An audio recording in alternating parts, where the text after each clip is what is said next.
My crew, my dogs, set rules, set laws. We represent for the lords of yards. A gal alone I feel up me balls. From them I pavin a chi man dance. Fire make we burn them. Whoa.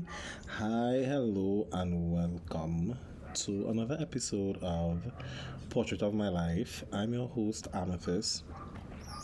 And I might be saying, well, Amethyst, even though that song good, I look up the meaning and the words for it. And it's a homophobic song. Well, I'm here to tell you. I'm here to inform you, rather, that song has been reclaimed by the LGBTQ community. I don't know. This kind of feeling like deja vu. I feel like if I do this already. I mean, I did talk about it before, but I feel like if I said it on record before. But anyway, that song has been reclaimed by the LGBTQ community. And I'll explain what I mean by that just in a moment. But it is Pride Month here in Trinidad and Tobago. And I just felt as though I would open with something strong. You know. And what better way than to... I don't know how my voice singing on this.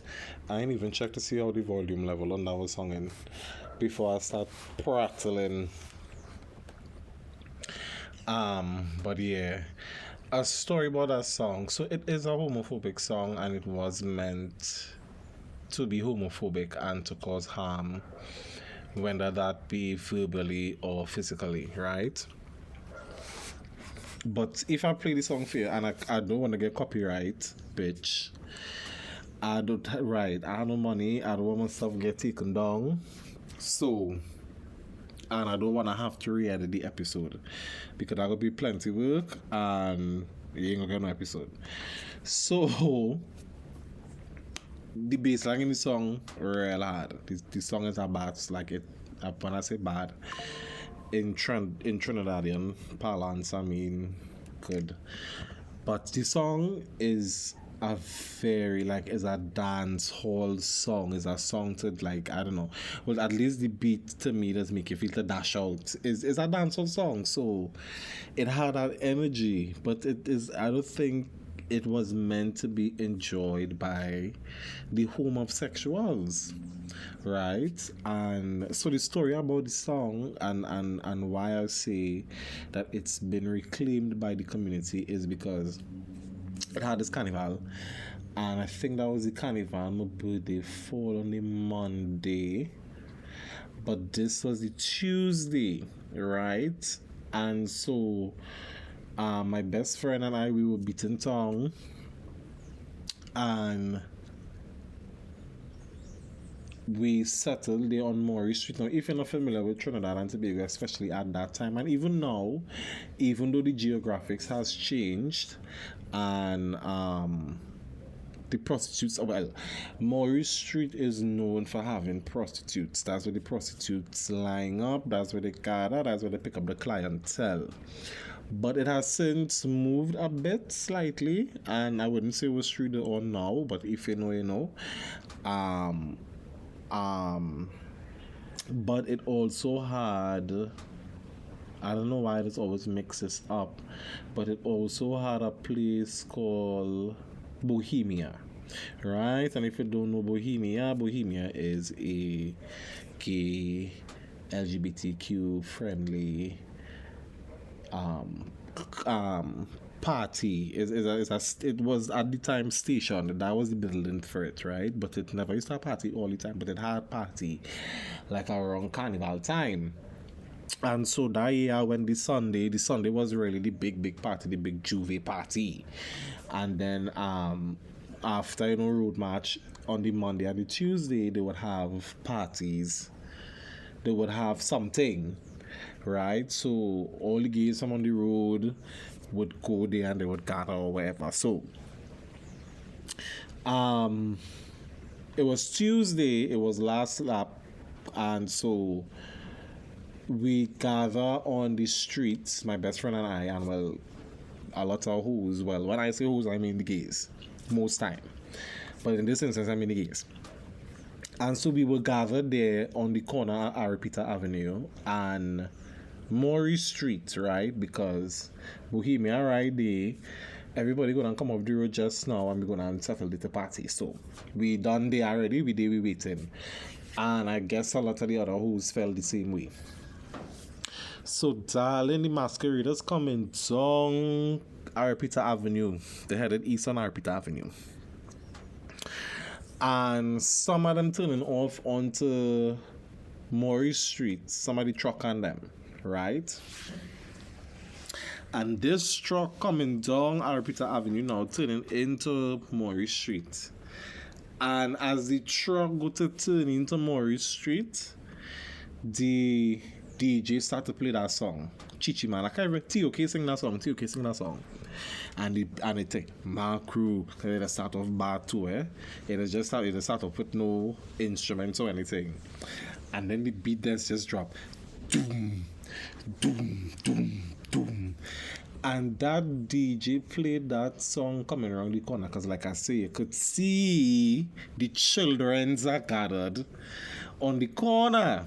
Right, all the hoes on the corner, all the characters on the corner. You understand? We outside. And so did they know. And in an attempt to be homophobic, the DJ played that song. And when I tell you, them hoes and them start to dash out on fucking Maury Street. Who bend down and touch the toes, who start to whine, who start to scream. And at that moment, I realized it was like, okay, you failed. But more importantly, it was that moment it was like, oh, okay, so you intended for this to be homophobic. This is our song now, right? Don't go and make a next homophobic song with such a catchy beat. Bitch.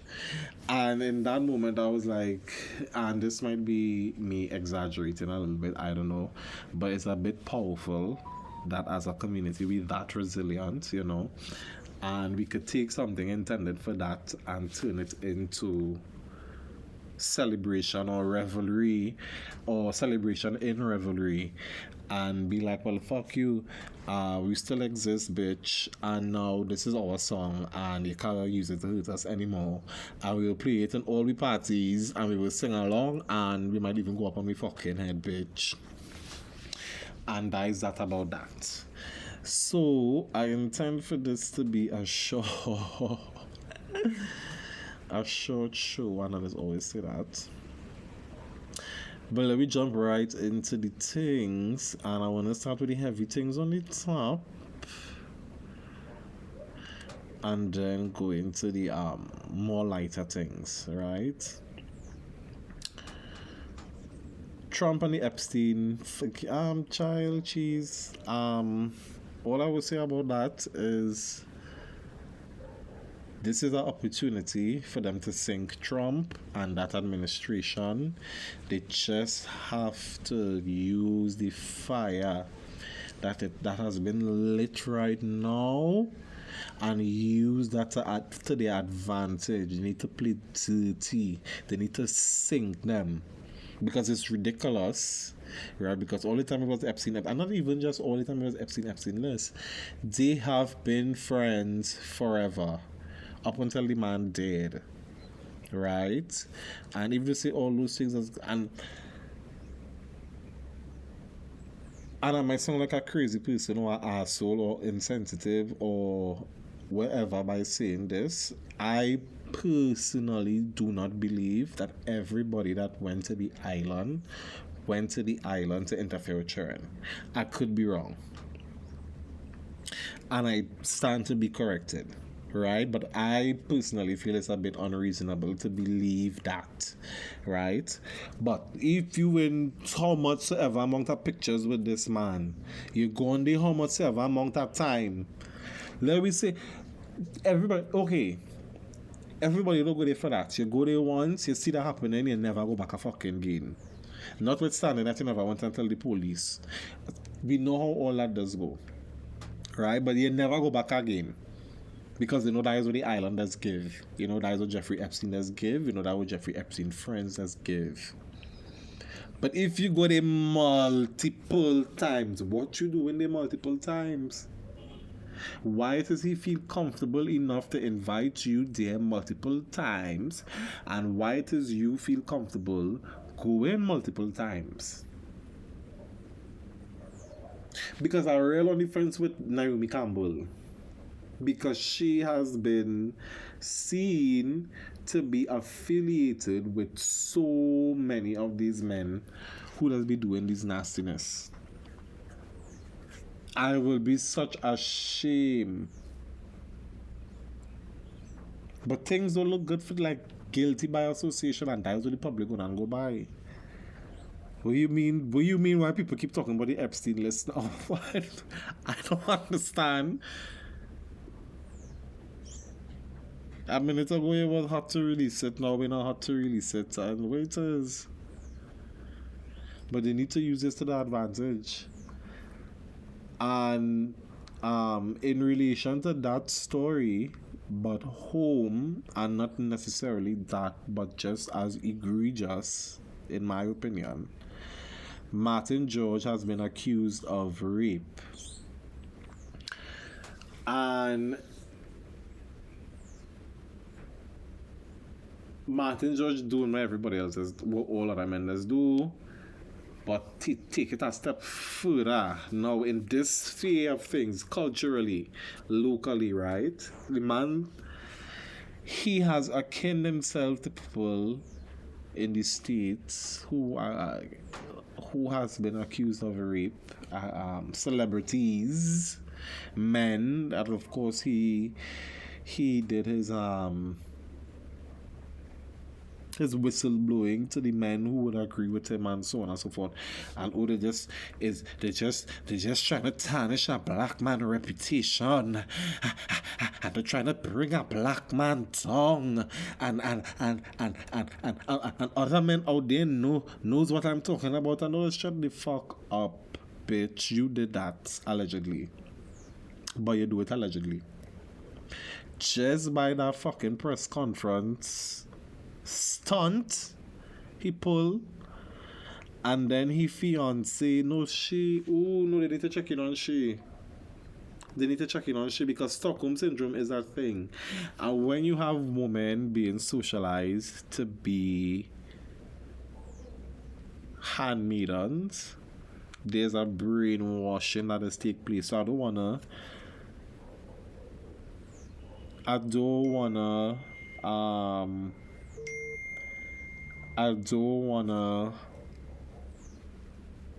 pong she too much, but she deserves some pong because as an adult.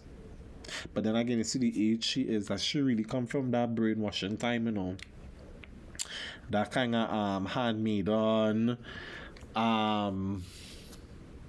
Little House on the Prairie, Brady Bunch, kind of you know what I'm talking about? That kind of Shane. You remember Shane? The Western book we used to have to read in Form 1 about the cowboy or whatever. Like that kind of time and them grew up in. So but as an adult and at that age, you had to take stock and be like, yo, you had to check yourself. You had to check yourself. Even if he asks, you have to be like, no. And why you even want to do that? That's a serious allegation. Like we say, okay, the benefit of the doubt, you want to be with your man, make a die your man, and that has been your man for how much ever amount of years, or whatsoever. Right? No, that is not a good idea. What that's supposed to do exactly? We together all this time, you never fucking marry, man. You get accused of rape. No, you wanna announce to the nation that we getting married. What? In December? Now, when I went down to the University of the West Indies and got my degree in hotel management, they teach me a little bit about law. Right? But I don't know how long it is take. So he planned to be out in December or something. I don't understand. Oh, the gag is in the video he was like, I grew up with my mother and my ex amount of my ex amount of sisters. And in that household, we were taught how to respect females. And I was like, okay, Martin George, okay, let's wrap this up. Let's wrap this. You did it, allegedly. You did it. You did it. You did it, allegedly. Or wherever, Martin George. Stop playing the ass. And of course, there will be men supporting you, bitch. Because that's what men should do. It's not no surprise that you, a lawyer, a man in power, a man of position, a man of wealth, would have other men who agree with you. Even men who are not in a position, especially men who are not in a position, and who see you as somebody they could be or they want to be. Fuck that, fuck you, fuck them. Right? And I hope that she gets a good prosecutor and you're held to the fullest extent of the law. Right. Moving on, right, on to talk about other villains masquerading as fucking heroes, bitch. Batman, Bruce Wayne, Batman. I have a bone to pick with Batman. And not necessarily Batman, because Batman doing what all traumatized, unhealed, need therapy, need counseling, need somebody to hug them on the night, reach and tell them, oh baby, you don't gotta do all this. You could just sit down home and relax and drink some chamomile tea, maybe put a little weed in it, maybe some mushrooms, maybe have a trip, maybe you need to go a little soul searching and have a little psychedelic trip. Maybe it might reveal things about your childhood. Nothing that you already know, like, yeah, we know that your parents died in an alleyway.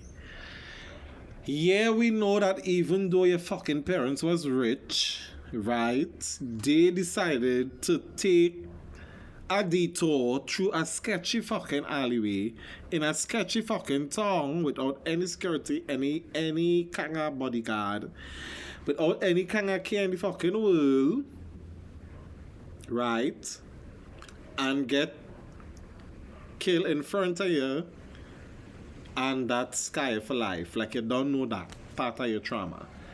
But maybe with these psychedelics and somebody that's a guy there, like Marsha from Nine Perfect Strangers, that you would discover that the reason or the reasons why the way you're coping with that trauma don't work, and why you probably need to shift gear. Because people, let's say Batman is a superhero, and I say Batman is a mentally challenged. Is that appropriate to say? But is mentally challenged what I want to say. He's not mentally challenged. He is traumatized, right? And he has mental issues. That's what I want to say. He has mental issues. And he needs help. Not to be in no fucking costume, beating up people, and calling it justice. Because, okay, for the sake of argument, let's just say, up to the point in which Batman does use his resources, his vast resources, right, to be Batman, let's just say up until the point in which he uses that to stop a crime or to stop a criminal in that particular moment. Right? And he locked them up. And they remain in jail. And they remain in jail until they reform to the point in which they are fit to come out into society and contribute to it. Thanks to the resources that Bruce Wayne would put into those facilities that he housing these criminals. I would say yes, Batman is a superhero. Right? But at the point in which you using your fucking resources to dress up like a bat and to carry around sharp things and to cuff people and fracture the ribs and all that kind of thing, lock them up, put them in essentially a dog kennel, they escape or they get released, and they're coming out and then they're killing more people or they're committing more crimes. What kind of fucking superhero you is? And you talking about you're doing the process all over again for them to go in, to come out, to kill more people, for you to come and do kung fu moves in the fucking streets of Gotham. Like if your name is Jake the Dragon, fit to say doing a good job, and fit to talk about, oh, killing is against my code. These fucking criminals. The Joker cannot be reformed. The Joker cannot be reformed. And at the point in which the Joker killed Damian, everybody said, okay, this would be the point where Batman would be like, okay, bitch, you've crossed a line now that I just cannot allow to continue. Batman didn't kill the Joker, no.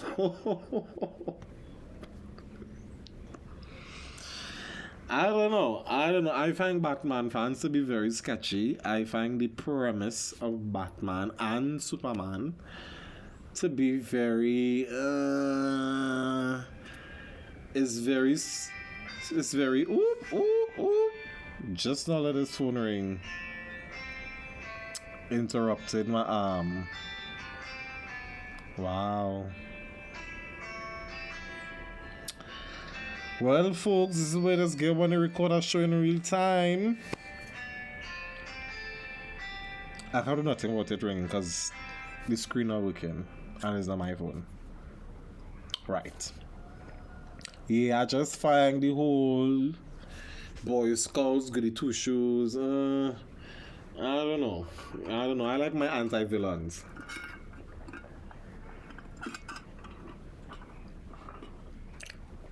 But these damn heroes don't make sense, bitch. What the fuck Superman was supposed to do in the Injustice universe? You kill a man, wife or fiance, and child in an explosion. Like, what anybody supposed to do?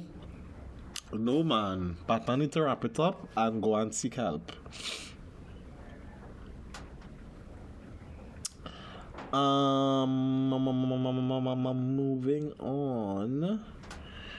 Moving on. Okay. I was gonna talk about music and hearing music and like actually hearing music, and it's kind of funny because it had this girl on TikTok, and you know when the post them viral thing on TikTok, it doesn't make it be onto other platforms. But basically, she's playing "My Love" by Justina Timberflop.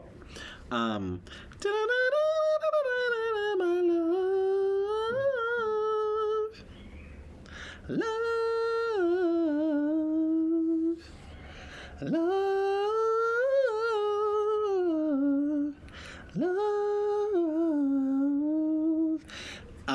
but like the instruments and things, she was basically alluding to, like she could hear all the instruments and all the different loops and beats and intricacies of these songs and whatever.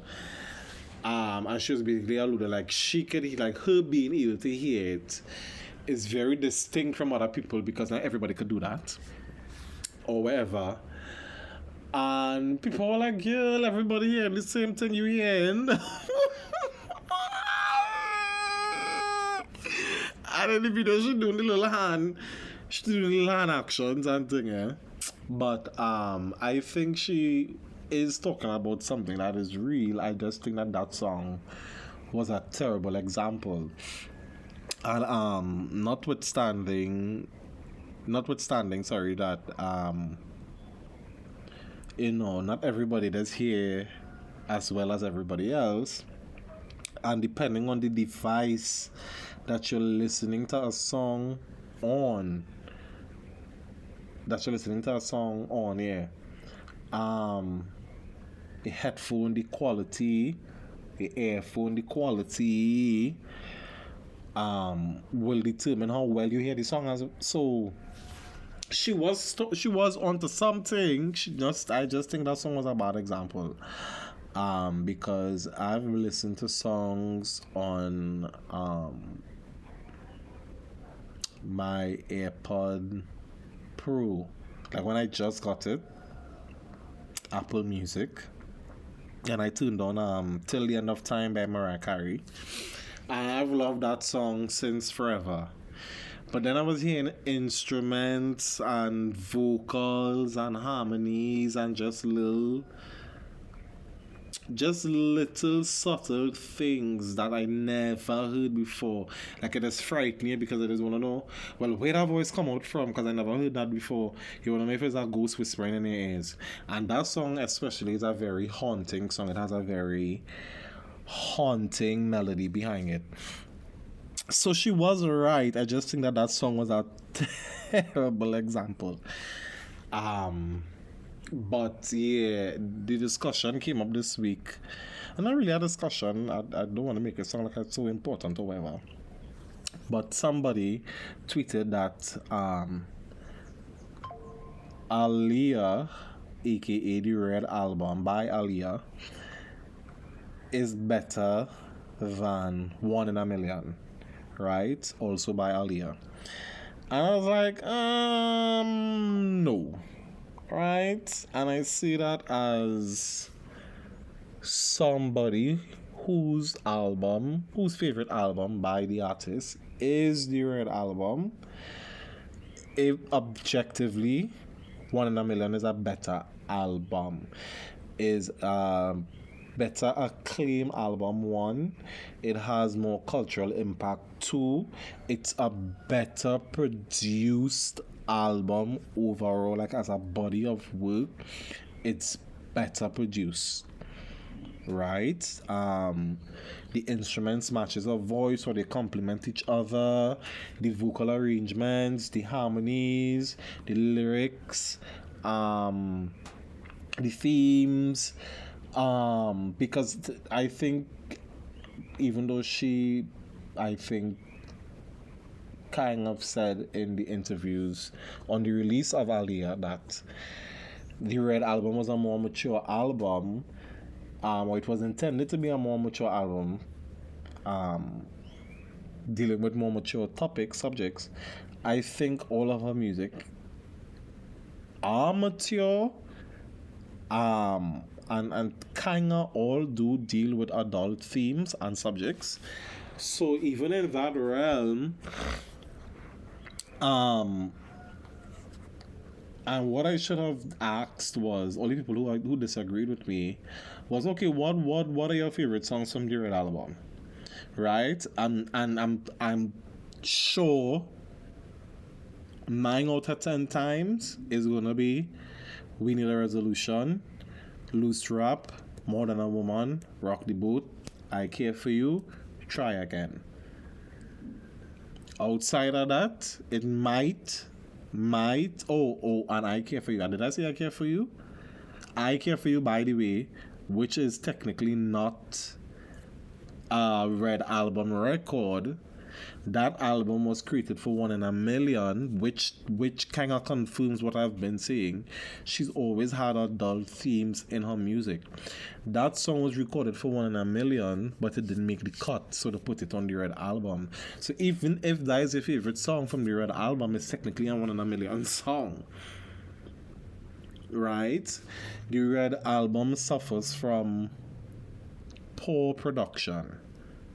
It doesn't sound like all the producers knew what they were doing. It doesn't sound cohesive. Some of the songs are badly produced. Some of the songs clash with our vocals. Some of the songs drown out our vocals. Some of the songs sound very...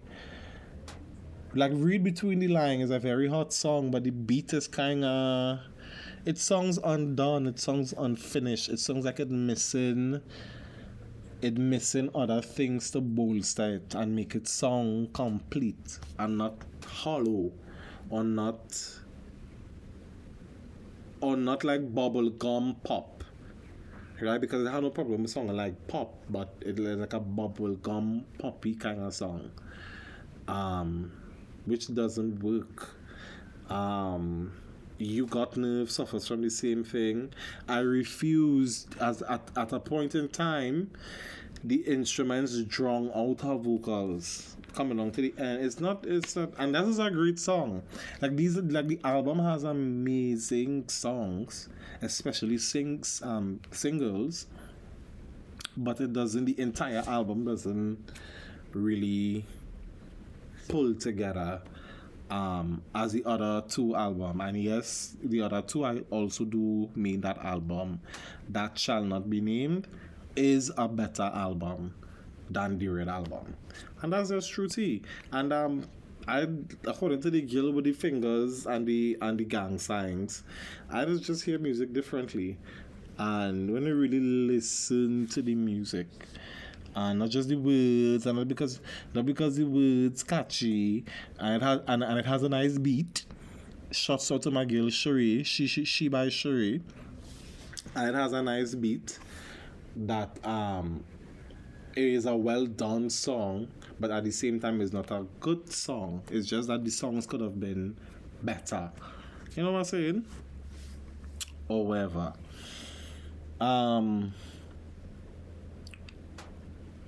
So that is that on that. I think I want to tackle this quick and fast. Recently, and I'm gonna say recently, I mean about a couple of weeks ago, the other week,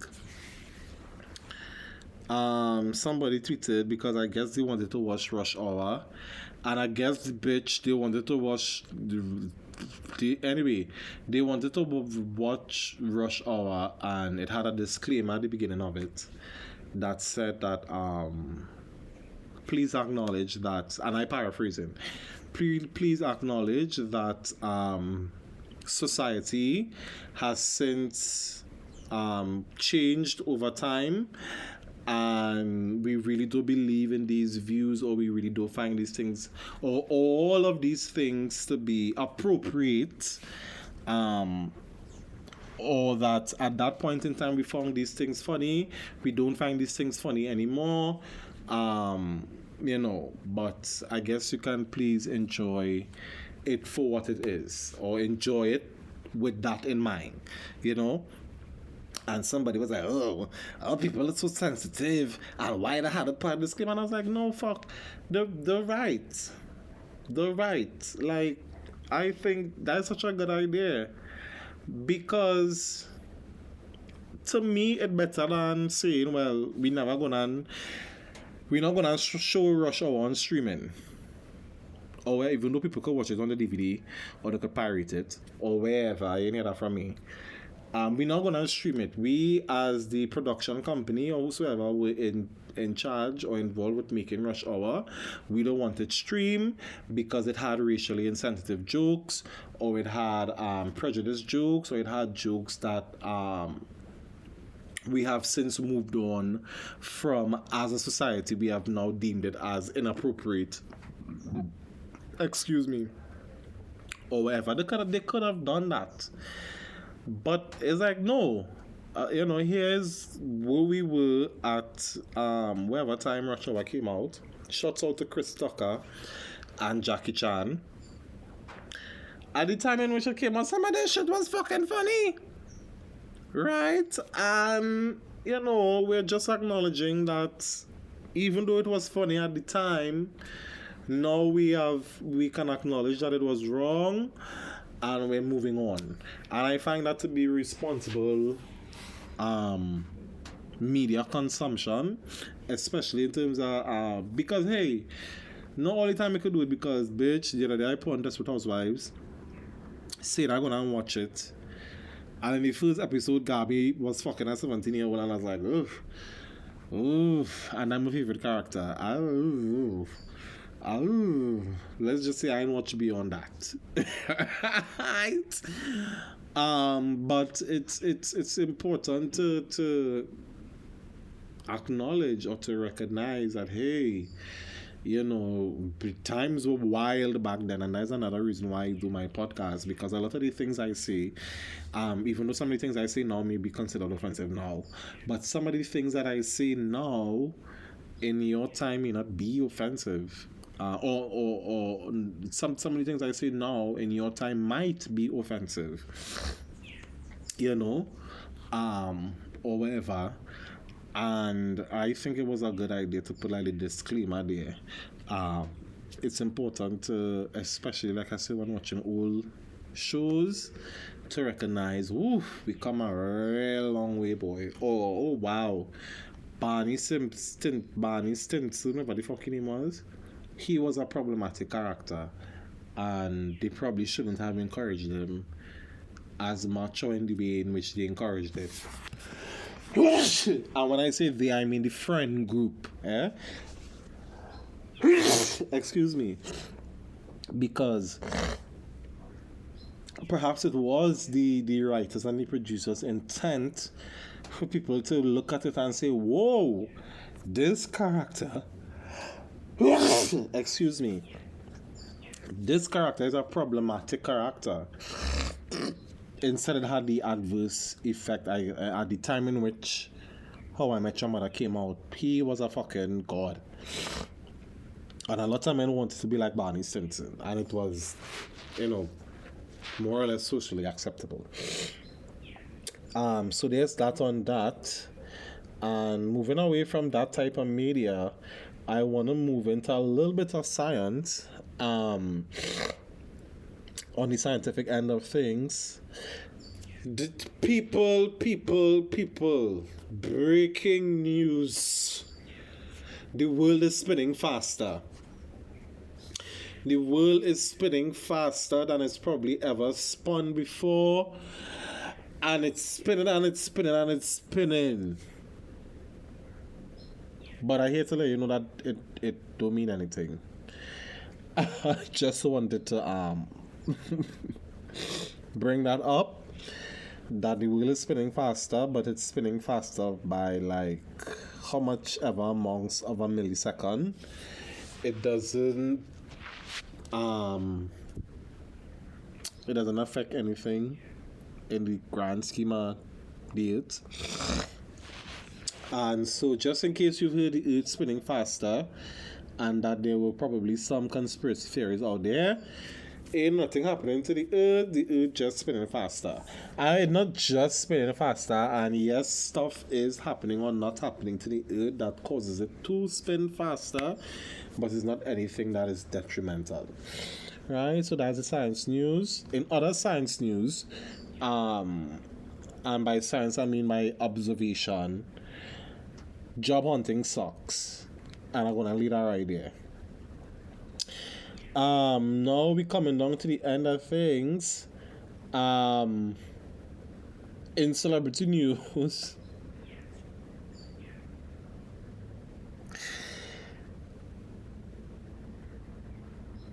Nicki Minaj, aka Unika Mirage, aka Sticky Mirage, aka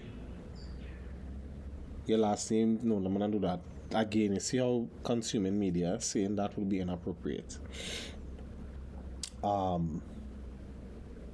Nicki Minaj is feuding with SZA,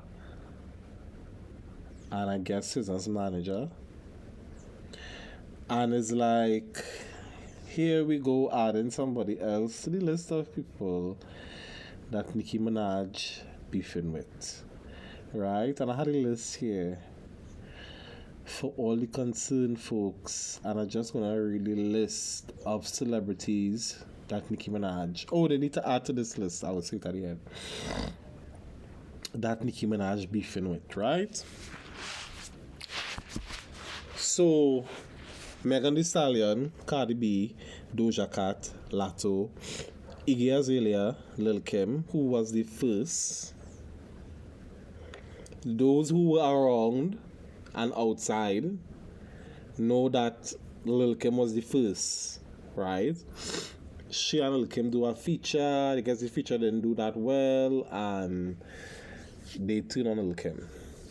So that was the first Nicki Minaj beef, and everybody was like, oh, Lil Kim jealous because Nicki Minaj is the new hottie because she was hot.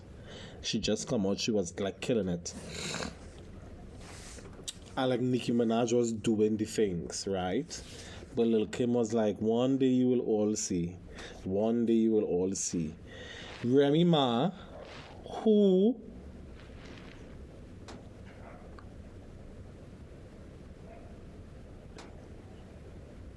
is Remy Ma, yeah. She and Remy was against Lil Kim in the early. She and Remy Ma come on fallout, right? Then Remy Ma, like, Queen Latifah, Missy Elliott. I don't know what Missy Elliott do she. Maybe because she do the feature with Lil Kim. But them go way back, you know. Asian Doll, City Girl, Beyonce. What Beyonce do she? Oh no, Beyonce had a feature with Megan Thee Stallion. SZA, most recently. Doshi, Coily Ray, Azalea Banks. Azalea Banks is with everybody. Jay-Z, that is the next recent one. Jay-Z, Beyonce, SZA. Safari, Instagram, TikTok, Mariah Carey, right, on the SETA American Idol. Gucci Mane, she and Gucci Mane do a feature, or they put she verse on a Lil Kim and Gucci Mane feature.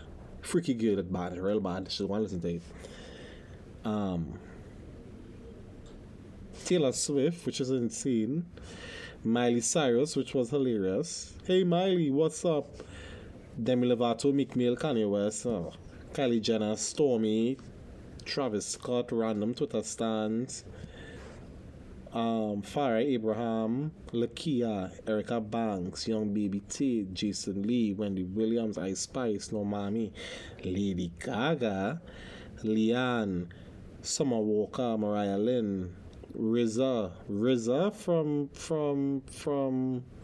the Wu-Tang Clan, multiple fashion designers, Elon Musk, okay, nobody care about she, Rock Nation, Desiree Perez, Kanye, well, this person put Kanye West on the list twice, child, them like Bacchanal, because I'm pretty sure I just said Kanye West. JK, Seven with Lato, I don't know who that is, Migos, Young Miami, JT, Drake, and don't forget Trinidad and Tobago. Don't forget Trinidad and Tobago. Nicki beef for this whole country. She and she man. We on that beef list too. And that the country she was born in, because she is Trinbagonian by birth. She has been at SZA, and SZA has just been reissuing her. Like, she's been going at SZA, retweeting and getting more likes and retweets than she on she own post. Like, girl, you're not realizing that people not with your bullshit. Like, relax yourself, huh? People not for your shit, sis. Are you not embarrassed? This is very embarrassing. The fall of Young Money needs to be studied. Because it's insane how that group went from where they were in 2009, 2010 to where they are now. It's a shame. Right, so moving on, and the last thing we have, I hope I do just do run over an hour, but I did issue for nominations of the hottest Caribbean leaders, and I just want to say, um,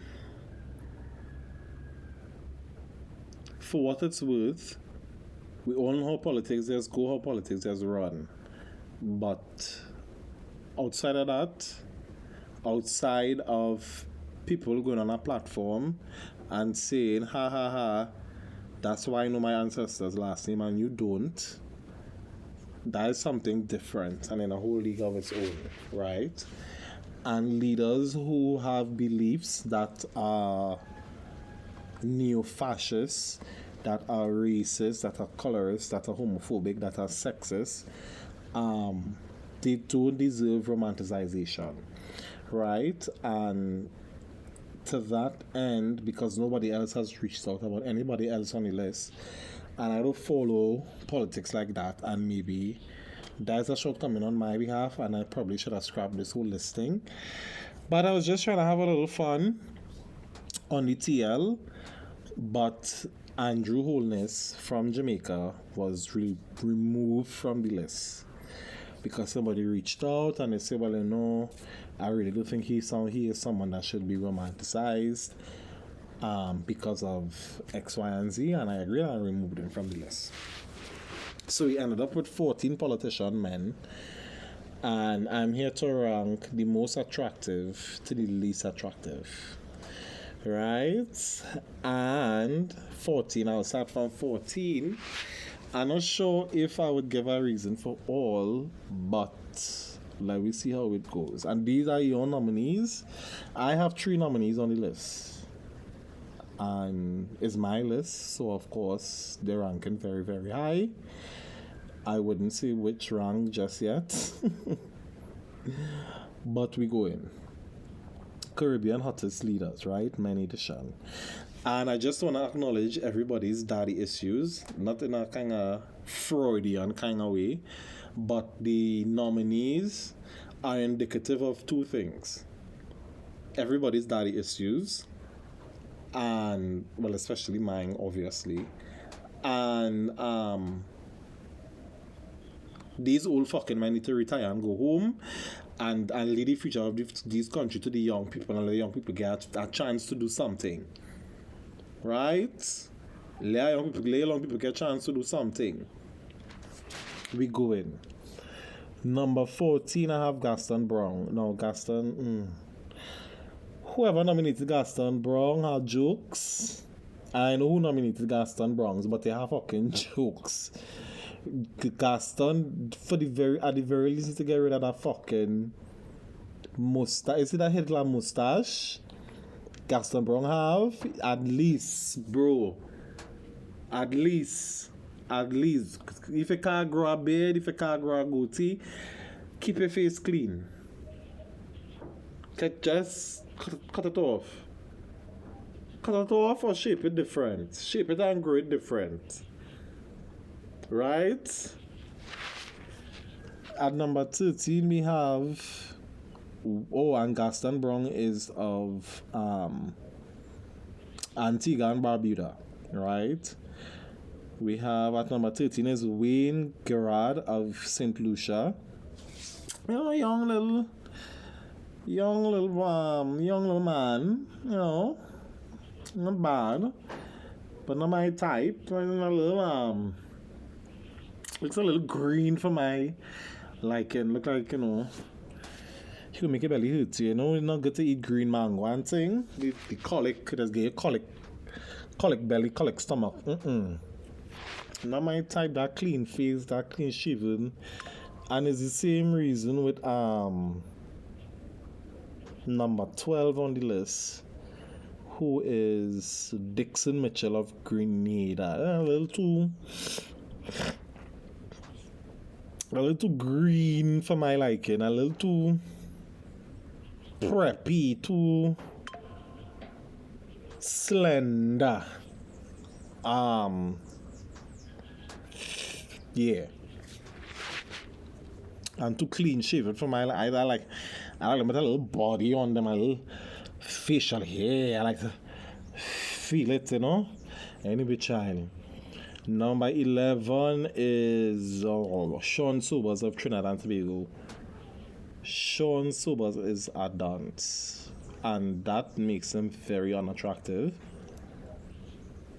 But he is, and this is about all fucking that. But it pulling him through a little bit. And number 11, Sean Sobers, the body is there. Sean Sobers is gay daddy tease, and from 11 go up, let me just be fair, with the exception of probably number 1 and number 2, is daddy tease.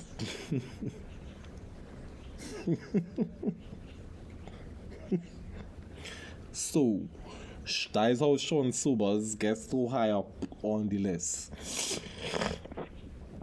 And now we have the top 10, and at number 10 we have Ralph Gonzalez.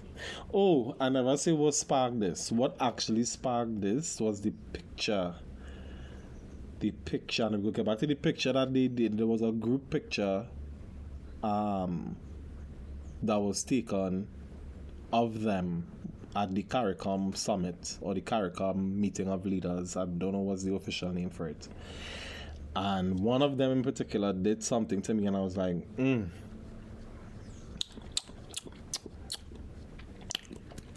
if I could just taste,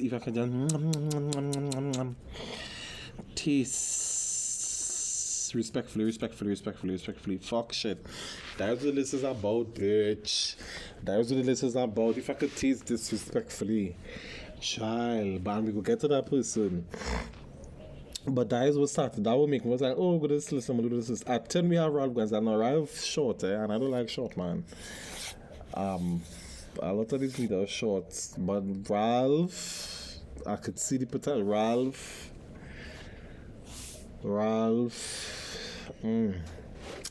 Alright, Ralph. He have an energy about him to that. Okay, Ralph, we see you, Ralph. And there was a discussion as to the race. Ralph is definitely Caribbean. Ralph is not a white man. Ralph is not a white Caribbean. Ralph mix up. Ralph mix with what? I don't know if I could tell you. I don't know what them Vincentians mix with over there. Because he's the Prime Minister, St. Vincent and the Grenadines.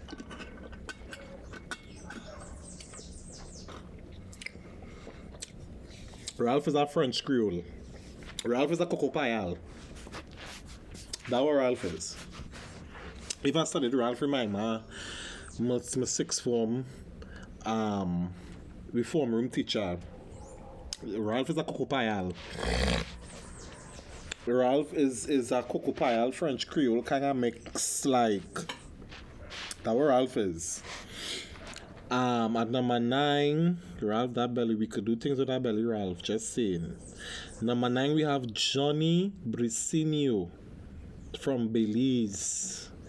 Johnny Bricinio looks very, like the person say, they have a very kind look. Like that person that will make you breakfast and bring you breakfast in bed and ask you how your day was. Yeah, that what Johnny look like. Belize, yes. And then we have bitch Alan Chastanet from St. Lucia. Now Alan Chastanet is a white Caribbean. Alan Chastanet is a white Caribbean, right?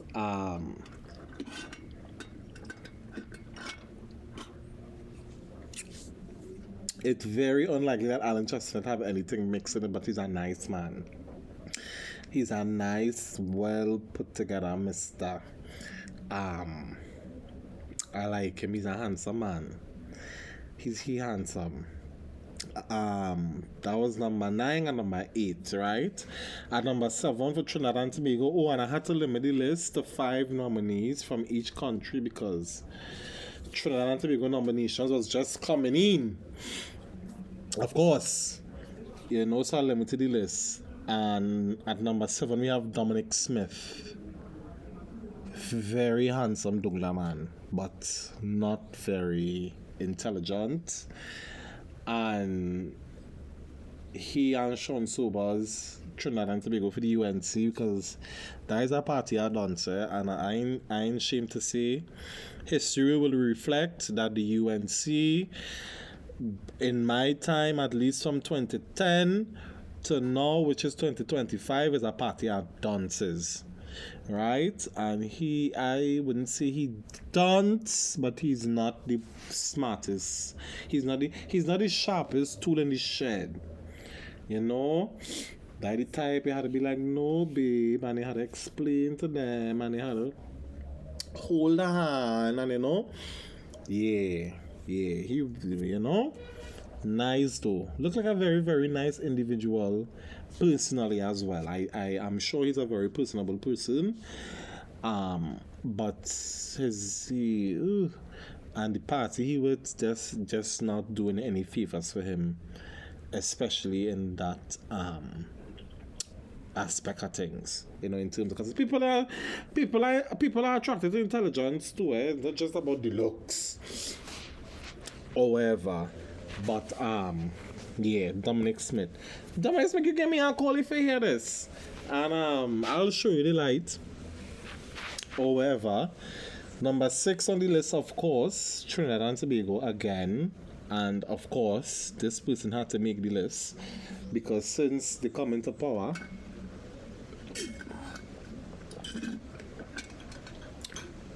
I would really say around COVID time,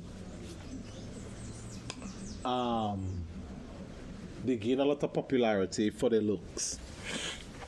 And then I guess they used it to their advantage because they interacted with people on a citizen level and in a way that was very quote-unquote cool. We have Faris Alwari, Trinidad and Tobago. Faris, I think, is of Syrian descent. Nice, very handsome gentleman. Very clean shaven, and I know that I said that the other two down on the list so clean shaven, but Faris have age going for him. I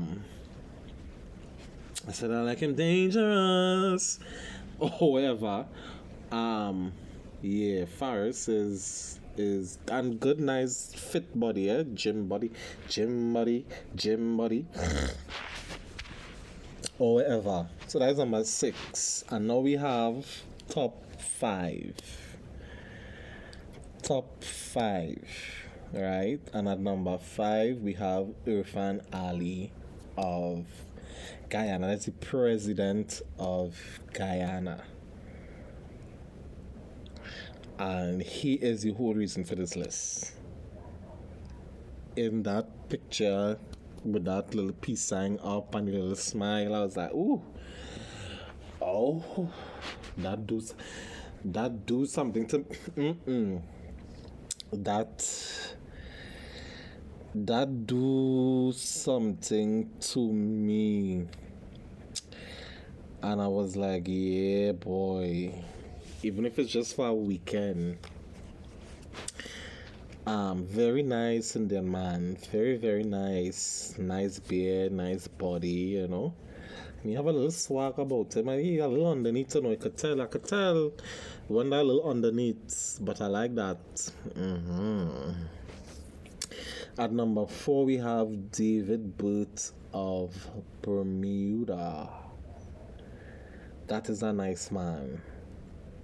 Very, very, very nice man. I like that man. That is a man ago. Let me pull him up here just to David Booth, just to make sure.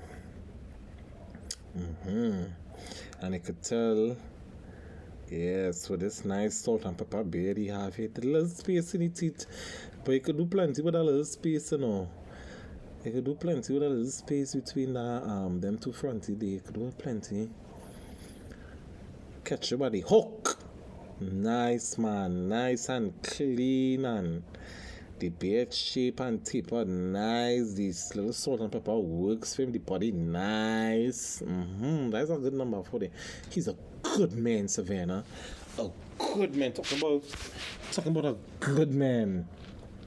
At number 3 we have Terrence Michael Drew of St. Kitts and Nevis. No, yeah, my daddy issues. Showing what I want, eh? Same thing as David Booth. It just comes down to, I guess, preference. Right? At number 3. Oh, no, that was number 3. Number 2, I might come as a shock and a surprise to many people. Number 2, as my nomination, we have Saddam Hussein. And for all the history buffs out there, no, it's not the same person. This is Saddam Hussein of Trinidad and Tobago, right? It's not the same person. It's just same religion and the name. I guess the parents didn't think beyond, because Saddam is Saddam at good age. So I guess the parents didn't know that he would turn out to be a terrorist, a famous, well, he would turn out to be a infamous figure. I'm not say terrorist, because you know how media and history does go. It's written by the winners. So very handsome. Very, very, very handsome. Saddam actually is a younger version of Irfan Ali. If you look good, both of them look fit. They could pass as father and son. And I wouldn't mind being caught in the middle of those two. Just a very, again, unfortunate party that he is affiliating himself with, but trust me, I just need one weekend and I will convert them to see the light. Trust me. And at number 1, which was also my nomination, at number 1 we have the Marvin Gonzalez. Ooh. Excuse me, I just wanted to sneeze. I'm so sorry. I need to wrap this up because again, it's stuffy and I don't know why. Marvin Gonzalez. That is a fucking man. 10 out of 10. Intelligent, handsome, fit the body, nice and muscular, hard. Oh, just had everything going for them. And I'm sorry to these men's wives or whatever, but that is the list and these are the reasons why. So guys, thank you so much for indulging me in my BS. I hope you guys enjoyed. Thank you so much for tuning in. As always, I appreciate you. Looking forward to hearing your feedback, and yeah, have a good one.